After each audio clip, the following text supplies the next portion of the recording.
Bismillahirrahmanirrahim. Assalamualaikum warahmatullahi wabarakatuh.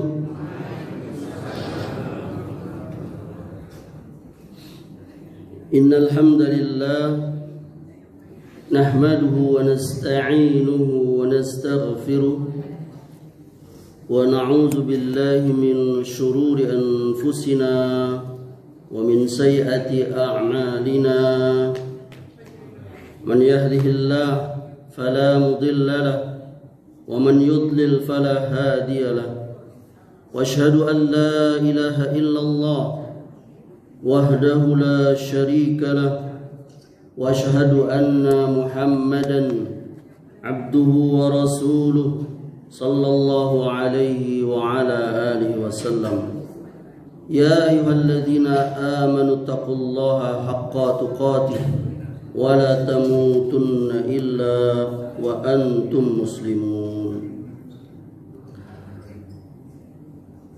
Ayahanda dan ibunda serta saudara dan saudariku jamaah salat subuh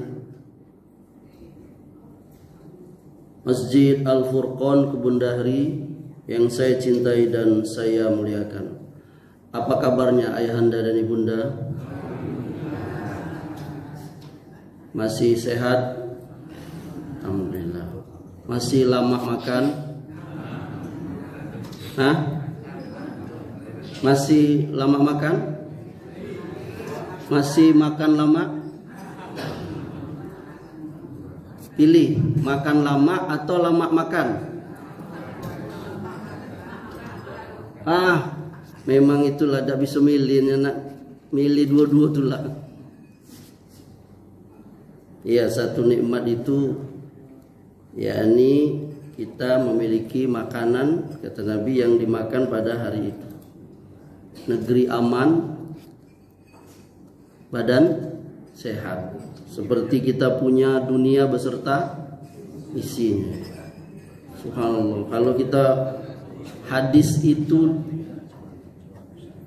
dapat tempat di dada kita, itu alangkah banyaknya nikmat yang Allah berikan kepada kita. Ayahanda dan ibunda yang dimuliakan oleh Allah, Allah Subhanahu wa taala dan Rasulullah sallallahu alaihi wasallam di dalam banyak ayat dan sabda Nabi sallallahu alaihi wasallam yakni memerintahkan kepada kita semua untuk memperhatikan yang namanya waktu.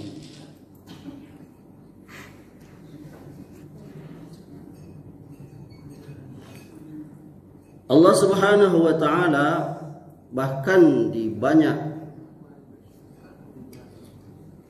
ayat-ayat di dalam Al-Qur'an sampai bersumpah dengan waktu ini, dan itu merupakan hak Allah Subhanahu wa taala. yakni Allah bersumpah bisa dengan makhluk-makhluk ciptaannya, akan tetapi kita tidak boleh bersumpah melainkan hanya dengan nama Allah. Tidak boleh seseorang bersumpah dengan nama selain nama Allah.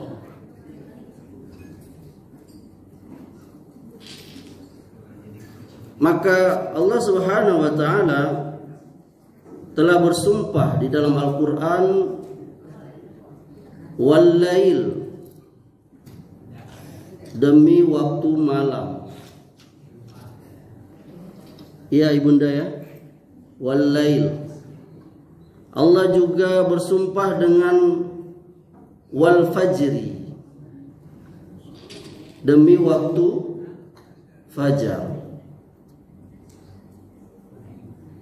Dan Allah Subhanahu wa taala juga berfirman dengan wad-duha, yakni dengan waktu pagi. Allah juga bersumpah dengan wal asri, yakni dengan waktu asar, demi waktu malam, demi waktu fajar, demi waktu pagi, demi waktu asar. Ini menunjukkan bahwa kalau Allah Subhanahu wa taala bersumpah dengan sesuatu, itu menunjukkan sesuatu itu harus kita perhatikan. Karena Allah sampai bersumpah dengan sesuatu itu. Ini menunjukkan bahwa sesuatu itu memiliki keistimewaan yang harusnya jadi perhatian kita. Dan alhamdulillah, surah-surah yang kita baca kepalanya itu, awalnya itu, ayat pertamanya itu tadi, itu mendapat tempat di hati kita sehingga sebagian besar kita dapat menghafalnya. Ibunda hafal ya? Surah Al-Lail, Al-Fajri, Ad-Duha, ya kan? Al-Asr, apalagi yang terakhir itu surah Al-Asr tadi. Itu mendapatkan tempat di dada-dada kaum muslimin, dihafal oleh kaum muslimin, sering dibaca oleh kaum muslimin. Baik itu para imam suka membaca ini, dan itu boleh. Seseorang mencintai suatu surah dari Al-Quran itu menjadi keistimewaan nanti di akhirat. Apalagi jamaah. Surah Al-Asr yang dibaca oleh imam itu mendapatkan tempat di dada-dada para jamaah, yakni para makmum. Betul ibunda? Ibunda yang punya sakit kaki, ya kan? Mendengar imamnya membaca wal asri innal insa, masya Allah, senang ibunda. Karena apa? Sholatnya ringan, ringkas. Ini mendapat tempat. Wal asri innal insana lafi khusrin illa allazina amanu wa amilus solihati wa tawasaw bil haq wa tawasaw bis sabr. Ayat ini kita hafal, maknanya kita faham.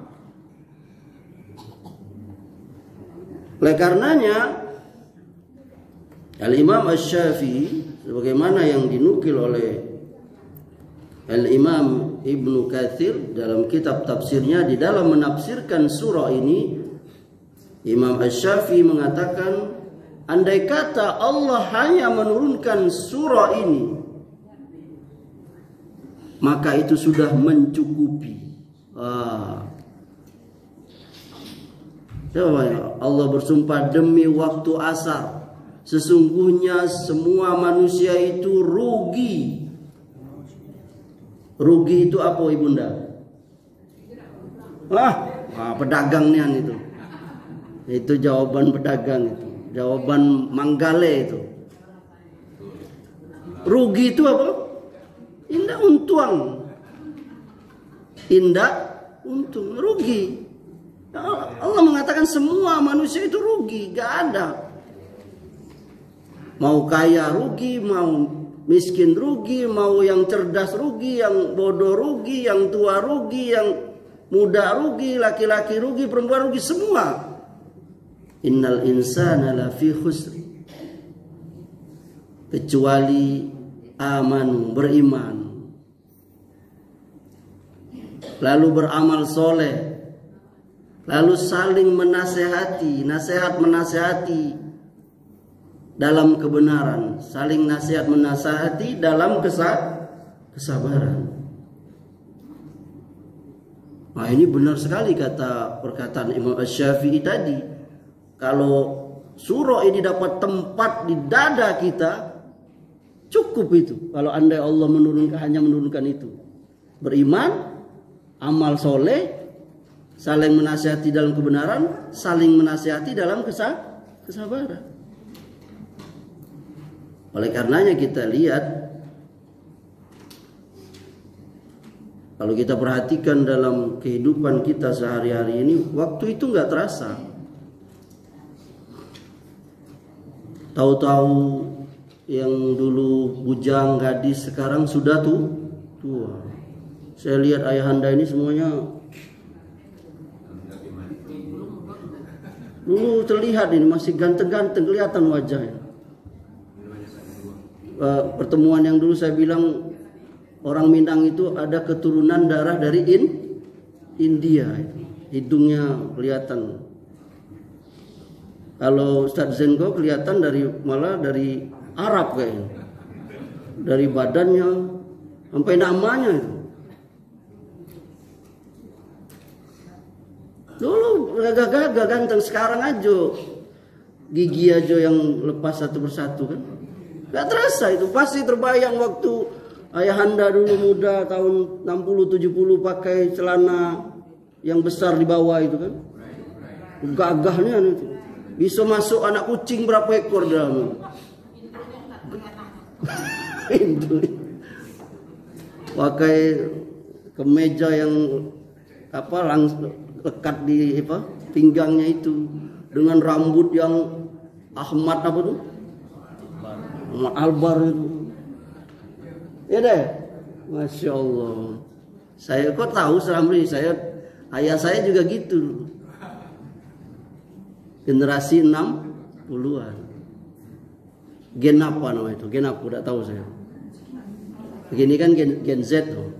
Yang tidak lupa itu sarung tangan di kantong kanan, sisir di dalam dompet. Gagah orang dus, klimis, pakai minyak tancung. Ini tidak ada lagi. Masih ayahanda masih pakai sisir gini. Tidak ada lagi, La Pendera itu. Tapi sekarang tua sudah. Jalan 10 langkah lah mengus. Sholat pun sudah pakai kursi. Sudah duduk. Enggak terasa waktu itu. Saya juga sekarang cucu sudah 2 kan terasa. Ya Allah, enggak terasa.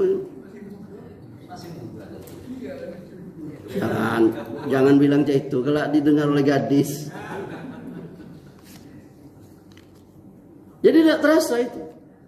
Makanya banyak orang yang tertipu dengan waktu itu. Tahu-tahu. Iya, betul. Kata orang Arab itu pepatahnya, kalau nggak salah itu apa tuh? Al-waktu kasoif, yakni waktu itu adalah pedang yang kalau kita tidak menguasainya maka dia akan mengalahkan kita, menebas kita. Banyak orang yang rugi karena tidak mampu memanfaatkan waktu yang berlalu itu begitu saja.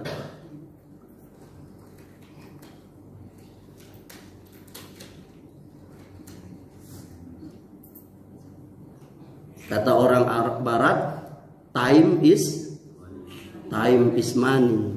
Waktu adalah piti. Betul itu bahasa orang bule itu, orang Barat nih. Waktu adalah piti. Kalau nggak memanfaatkan waktu, hilang piti. Para pedagang kita lihat pagi-pagi membuka, karena mulai itu mencari uang tadi. Apalagi di dalam agama kita, nanti salah satu episode kita itu ibunda. Dan ini pasti akan terjadi, dikabarkan oleh Allah dan Rasulullah SAW. Ada salah satu episode kita nanti semua kita ini berada di padang mahsyar dengan matahari jarak 1 mil dalam keadaan kita tidak berbusana dan belum disunat. Sampai-sampai ibunda kita Ummul Mukminin Aisyah radhiyallahu anha berkata kepada suaminya, apa kita nggak malu ya Rasulullah? Karena dikumpulkan Allah nanti di padang mahsyar itu dalam keadaan tidak berpakaian dan belum disunat. Sampai ibunda terpikir, Bunda Aisyah.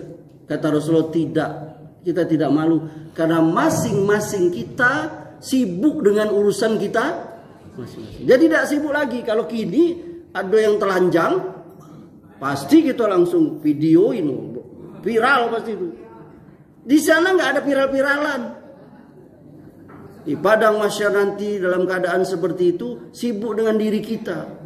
Sampai-sampai ada yang keringatnya itu mata kaki, ada yang sebetis, ada yang sepinggang, ada yang seleher, ada yang tenggelam oleh keringatnya. Itu pasti terjadi.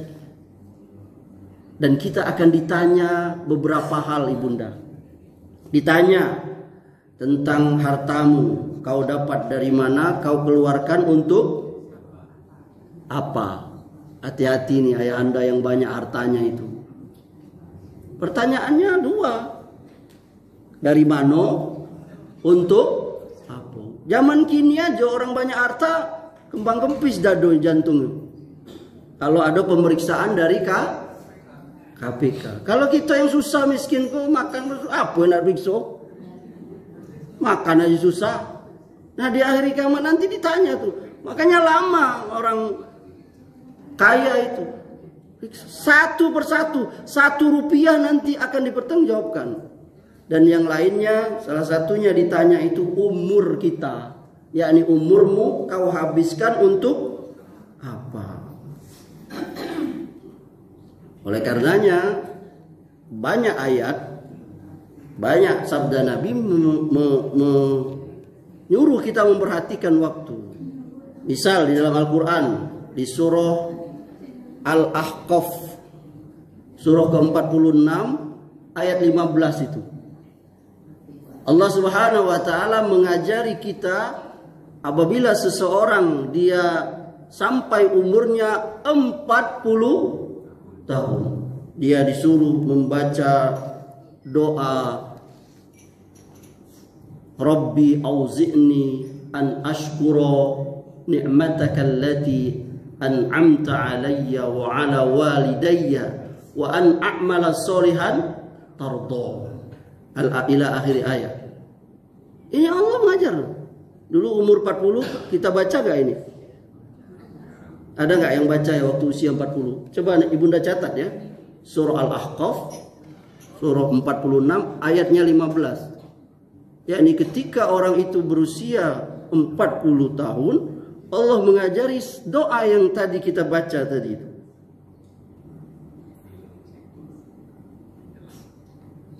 Betul? Ya. Nabi SAW mengatakan di hadis yang kita sering dengar itu, kata Nabi, perhatikanlah waktu yang 5 sebelum datang waktu yang 5. Betul ibunda, hafal nggak itu? Hidup sebelum mati, kaya sebelum miskin, sehat sebelum sakit, lapang sebelum sempit. Apa lagi? Cukup tadi.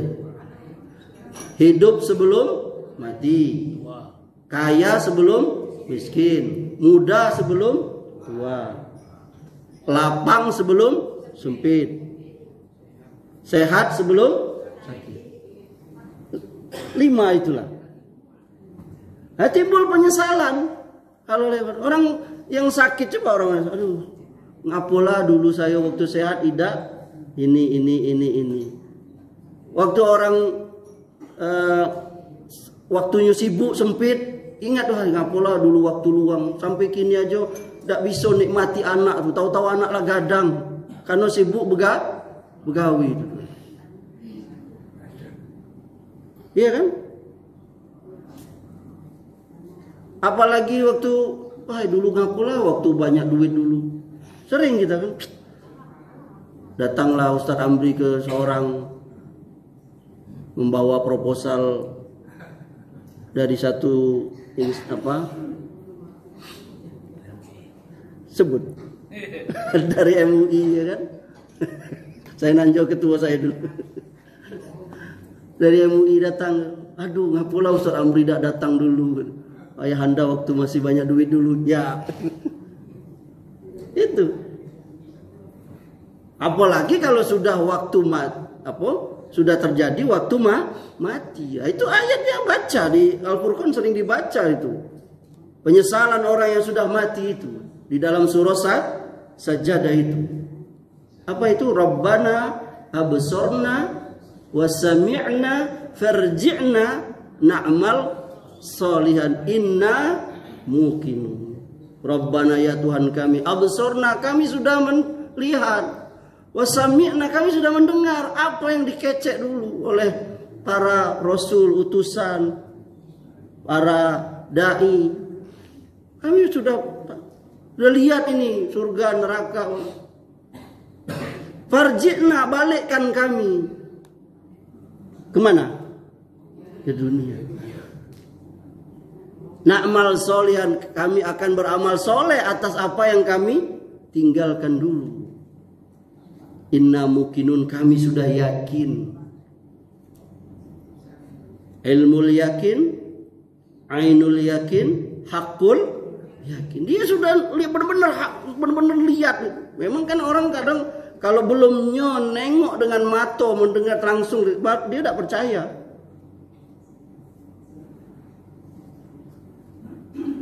Nah, oleh karenanya perlunya kita memperhatikan waktu itu, umur itu. Oleh sebab itu judul kita pada subuh kali ini, ya sohibas sittin, wahai para pria yang berusia 60 tahun. Termasuk wanita juga. Ya sohibas sittin, wahai para pria yang berusia 60 tahun. Tunjuk tangan yang usianya 60 tahun, di atas 60 tahun tolong tunjuk tangan. Tidak nyok. 1, 2. Oh, cuma 2 orang. Masya Allah, muda-muda ini. Ibunda mana yang di atas 60 tahun? 1, 2, 3, 4, 5. Mana lagi? 6. Wah, banyak ibu yang tua ini. Masya Allah, panjang umur ibunda ini. Jadi usia 60 tahun. Tadi Allah menyebutkan usia 40 tahun. Ternyata usia 60 tahun ini juga disebut di dalam Al-Quran. Disebut juga di dalam hadis. Sampai-sampai Al-Imam Al-Bukhari di dalam kitab Sahihnya itu beliau mengulas tentang usia 60. Beliau bahkan memberikan judul babnya itu, orang yang telah mencapai usia 60 tahun telah diberikan uzur oleh Allah pada umurnya. Ini sebagai tafsir dari firman Allah, awalam nu'ammarkum ma yatazakkaru fihi man tazakkara wa ja'akumun nazir. Nanti ibunda periksa surah Fatir, surah 35 ayat 37. Dan apakah kami tidak memanjangkan umurmu dalam masa yang cukup untuk berfikir bagi orang yang mau berfikir? Dan apakah tidak datang kepada kamu pemberi peringatan, nazir? Maka kata beliau, yang dimaksud dengan pemberi peringatan dalam ayat ini yakni tua. Orang tua diingatkan itu. Lalu beliau mengatakan, hadis dari Abu Hurairah, sabda Nabi SAW, a'zarallahu ila mri'in akhara ajalahu hatta balghahu sittaina sanatan. Allah telah memberikan uzur kepada seseorang dengan menangguhkan ajalnya sehingga mencapai usia 60 tahun. Kata Imam Nawawi dalam menjelaskan hadis ini, yakni para ulama menjelaskan bahwa Allah tidak akan memberikan uzur lagi karena sudah membiarkannya sampai umur itu, 60 itu. Dan kalimat seperti ini, kata Imam Nawawi, biasanya digunakan dalam bahasa Arab untuk sesuatu yang sudah mencapai batas sulit dimaklumi lagi. Ini beliau katakan di kitabnya Riyadhus Shalihin. Al-Imam Ibnu Mansur mengatakan dalam hadis ini, terdapat ungkapan Allah telah memberikan uzur kepada orang yang telah mencapai usia 60 tahun. Apa itu artinya? Sudah tidak ada lagi kesempatan bagi orang tersebut untuk mengumbar alasan. Karena Allah telah memberikannya dalam jangka waktu itu, yakni 60 tahun itu. Tapi ternyata dia tidak punya alasan yang benar lagi. Biasanya ini kalimat seperti ini, kata Ibnu Manzur, biasanya diungkapkan kepada orang yang sudah mencapai batas maksimal untuk dimaklumi. Yakni ketika orang di bawah usia 60, kalau dia beralasan saya masih muda, saya masih sibuk, masih diberikan uzur bisa jadi. Tapi kalau ada orang usia 60, yakni dia masih lalai, masih tidak mendekat kepada Allah, masih koboi,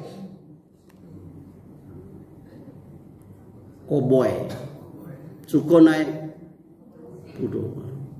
Ya, ini dia sibuk dengan dunia. Tidak lagi Allah berikan uzur, keringanan. Kenapa? Karena kata Nabi, mu'tarakul manaya ma baina sattaina ila sab'in wa zada 'inda Ibnu Majah wa akallu ummati abna'us sab'ina sanatan. Pertarungan maut itu berada antara usia 60 tahun hingga 70 tahun. Ibnu Majah mengatakan sedikit sekali umatku yang berusia hingga 70 tahun. Ini hadisnya. Dikatakan Albani, yakni hadisnya hasan. Sedikit sekali usia 70. Saya tanya lagi, siapa yang usianya di atas 70? Jamaah Al-Furqan. Satu ibunda. Wanita cuma satu lah. Ayahanda mana yang di atas 70? Satu juga. Shadaqa Rasulullah sallallahu alaihi wasallam. Tapi ngapo tampangnya di atas 70 kali? Banyak pikiran. Ternyata laki-laki satu, wanita cuma satu. Benar kata Nabi ini. Apa kata Nabi tadi? Yakni wa aqallu ummati abna'us sab'ina sanatan. Dan sedikit sekali umatku yang berusia sampai 70 tahun. Marokkah itu kata para ulama, yakni maknanya itu lokasi pertempuran. Nah, lokasi pertempuran itu kenapa disebut usia 70 tahun itu lokasi pertempuran? Yakni banyaknya orang yang sudah mati. Lokasi pertempuran itu biasanya banyak yang meninggal. Bahkan kita sedikit sekali yang sampai. Ada yang masih remaja mati, ada yang muda mati. Kanak-kanak meninggal. Itulah namanya al-maut, mati. Nggak ada yang tahu. Mati itu bukan karena usia tua. Mati itu bukan karena sakit. Tapi mati itu karena ajal telah sampai. Itu sebabnya saja. Oleh karenanya kita lihat ada orang yang sakit laba tahun-tahun. Apa bahasa Minangnya sakit laba tahun-tahun tuh? Tidak ada orang Minang sih kau? Apa artinya bahasa Minang kalau sakit lah lamunian? Manaun. Indah ada lagi Arab bahasa Minang harapan. Oh, tidak ada bahasa ini. Harapan bahasa Indonesia. Berarti bahasa Indonesia itu diambil dari bahasa Minang itu. Harapan tuh. Padang harapan. Indah ada lagi harapan idui. Mati sagan. Oh, sebalik ya. Semua sagan mati. Idui sagan mati ndak amuah. Ada agak ikut amuah itu. Nggak ada lagi harapan itu.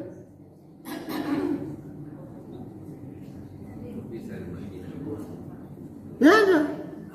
Tapi ternyata sebaliknya yang sehat-sehat, bahkan lagi olahraga, lagi main futsal, itu yang muda-muda suka main futsal, sampai ajalnya. Aduh, yang lebih ngeri lagi nyanyi.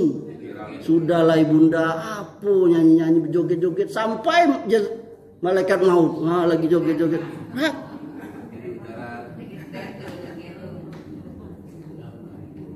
Sedih kita melihat itu kan.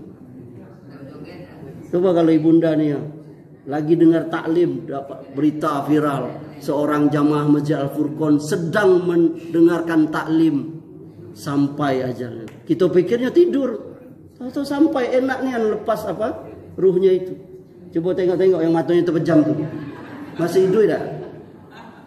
Apalagi yang nyender-nyender. Padahal tidak tahu dia jatuh. Kalau yang tidak nyender tahu dia jatuh. Kita pikir masih hidup sampai itu. Insya Allah itu husnul khatimah. Ada yang tahu ibunda. Makanya kita salah satu doa ibunda yang wajib ibunda panjatkan kepada Allah, apa itu? Yakni wafat dalam keadaan husnul khatimah. Dulu berapa tahun, setahun 2 tahun lalu kita dapat berita imam masjid apa? Masjid Raya, siapa Ustaz? Ustaz Fuad Muzakir, subhanallah, indah sekali. Sedang khutbah Jumat. Ketika dia duduk, tahu sampai. Orang kok udah maju-maju. Enggak tahu ya. Sampai. Ustaz siapa lagi? Yahya Waloni juga gitu. Ada kawan saya tuh dia cerita langsung ke saya, kok dai Bengkulu itu. Nyet waktu khutbah mati juga. Cuman mati kecil. Mati kecil apa ibunda? Tidur. Jadi pas dia maju ke depan, muazin lagi azan, dia tertidur. Tidak tertengok oleh jamaah. La ilaha illallah. Jamaah apa kau ngap? Udah tegak-tegak kau. Ustaz kok rupanya tertidur. Itu kejadian nyata ya, tidak usah saya sebut nama. Beliau langsung cerita. Ya subhanallah. Ada ibunda. Ajal itu. Kalau sudah sampai nggak bisa kita undur sedetik pun, nggak bisa. Kalau sudah waktunya. Maka ada cerita yang menarik itu kan. Ya ini suatu ketika Nabi Sulaiman tuh duduk ngobrol-ngobrol sama pasukannya, sama pegawainya. Lalu ada seorang laki-laki, dia melihat seorang laki-laki asing di sudut itu, memperhatikan dia, dan dia datang rasa takut. Lalu dia berkata kepada Nabi Sulaiman, kalau bahasa kita itu, wahai Nabi, ambo pengen ke India. Beliau tuh di Baitul Maqdis, Palestina, kerajaan Sulaiman ya. Baik kata Nabi Sulaiman. Nabi Sulaiman punya anak buah angin, dibawalah oleh angin ke India laki-laki tadi. Nah, laki-laki asing tadi lalu bertanya kepada Nabi Sulaiman, mana laki-laki tadi? Lah sudah dilapai ke mana? Ke India. Oh alhamdulillah, kata laki-laki yang asing. Kenapa? Saya ini malaikat maut. Saya diperintahkan oleh Allah untuk mencabut nyawa laki-laki tadi di mana? Di India. Jadi Allah akan antar itu orang ke tempat mati itu. Saya waktu tinggal di Jakarta tuh ada tetangga saya, tukang jual bakso. Pagi-pagi habis dari masjid ngobrol biasa di jalan. Ngobrol lama, ngobrol tawa-tawa setengah jam. Terus dia pulang Amri ke rumah ibunda, dapat kabar langsung. Ustaz Amri, itu siapa namanya, Mas itu tadi meninggal. Oh, kau bercanda-canda, saya bilang. Tadi baru ngobrol. Iyo balik dari ngobrol sama antum di lapangan tadi itu, yo balik kena angin apa tuh? Angin skodjam apa angin apa tuh? Angin duduk. Udah tahu saya angin duduk apa sih? Bahkan angin duduk antara jantung. Ya Allah. Nggak terasa gitu. kullu nafsin zaikatul maut walau kuntum fi burujim musayyadah. Setiap yang bernyawa akan pasti mati. Dimanapun kamu berada, di benteng yang kokoh akan datang itu maut.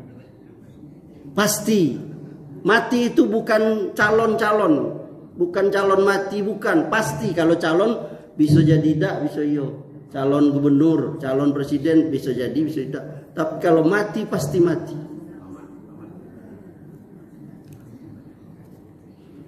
Nah, oleh karenanya Allah Subhanahu wa taala memerintahkan kita untuk memperhatikan hal ini. yakni seseorang itu yakni memperhatikan umurnya itu. Dan kita katakan tadi bahwa usia seseorang itu yakni umat Nabi itu 60 sampai 70. Jadi ayah anda yang usia 60 banyaklah mulai berbenah yakni memperhatikan akhirat tadi.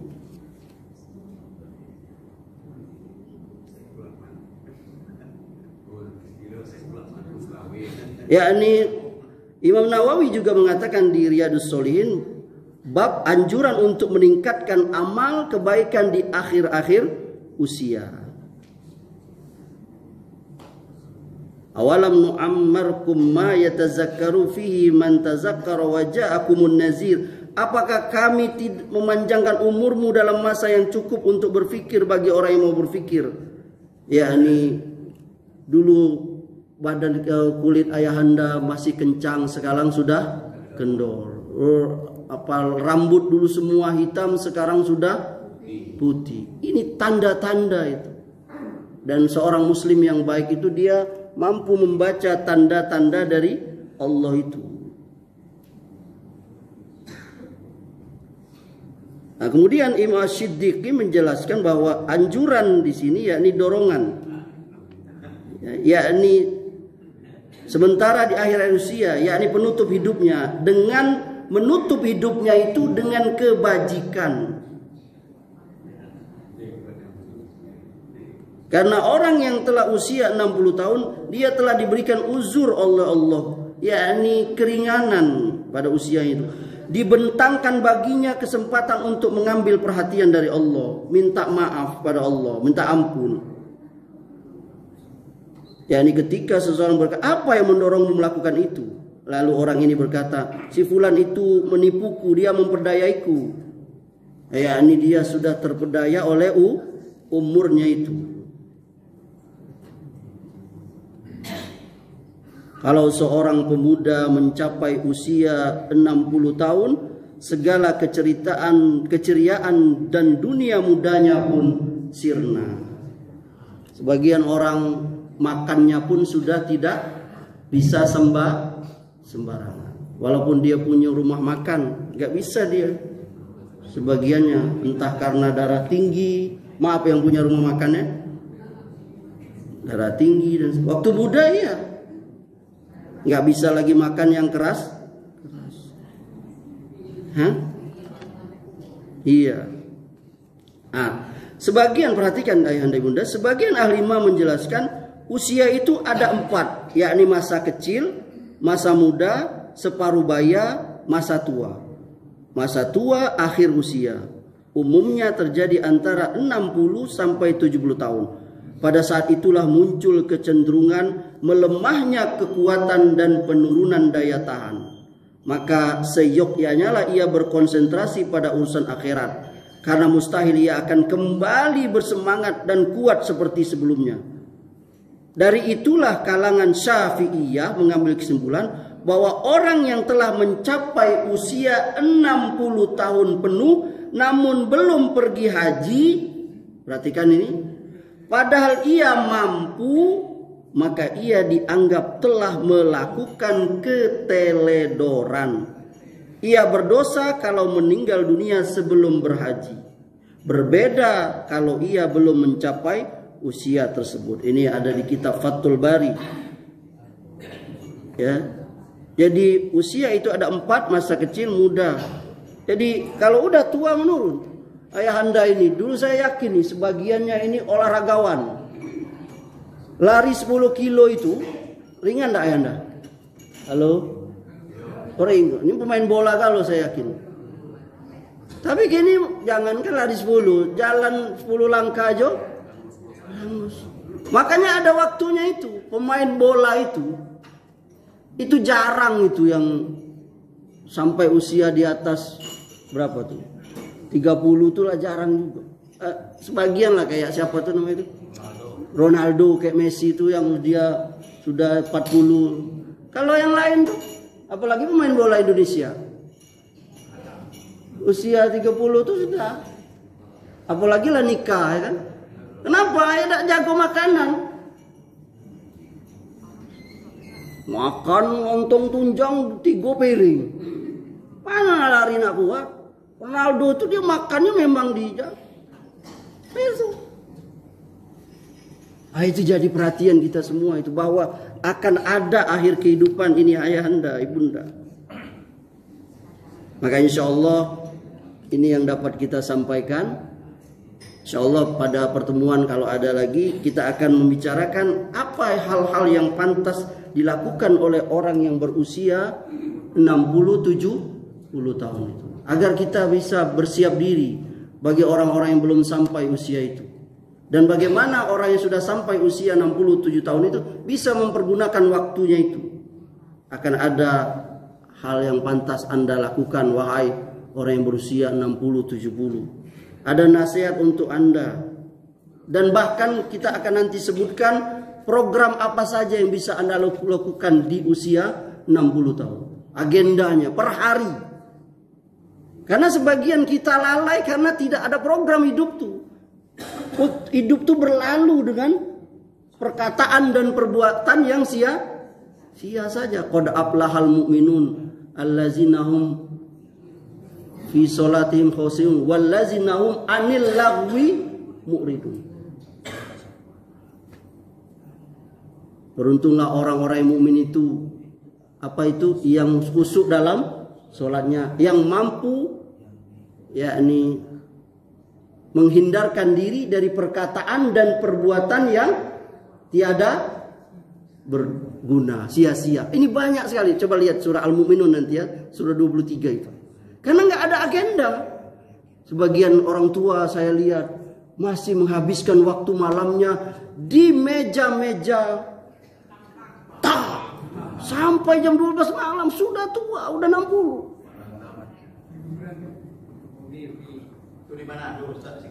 Alhamdulillah. Sebagiannya masih sibuk ngurusin burungnya yang belum mandi. Tarik ini. Tarik lagi sarungnya. Sampai burungnya juga karena sibuk. Yang sibuk mancing, ya kan? Saya tidak melarang Anda mancing, tapi habis waktu mancing seharian. Dari subuh sampai subuh merendam diri sih. Ya Allah. Ingatkan ibunda, suami-suami, jauh usah barai. Nasihati. Boleh aja tapi jangan sampai lupa waktu. Berapa banyak sih? Benar gak? Betul gak? Habis waktu sudah tua. Ya lihat orang-orang tua yang lalai sholat tidak dosa.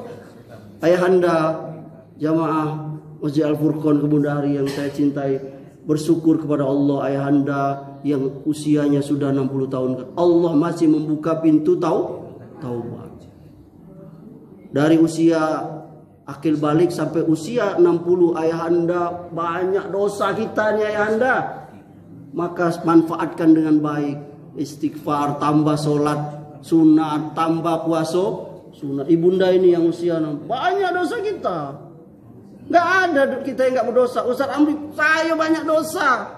Kata para ulama, kalau dosa itu berbaun, kami para dai ini paling baun. Nggak bisa dihilangkan dengan minyak yang paling wangi sekalipun. Maka itu manfaatkan kita. Semoga Allah Subhanahu wa taala menjadikan kita mampu memelihara waktu ini, umur kita ini, dan Allah wafatkan kita dalam keadaan husnul. Cukup? Ada yang ingin menambahkan? Ada yang ingin bertanya?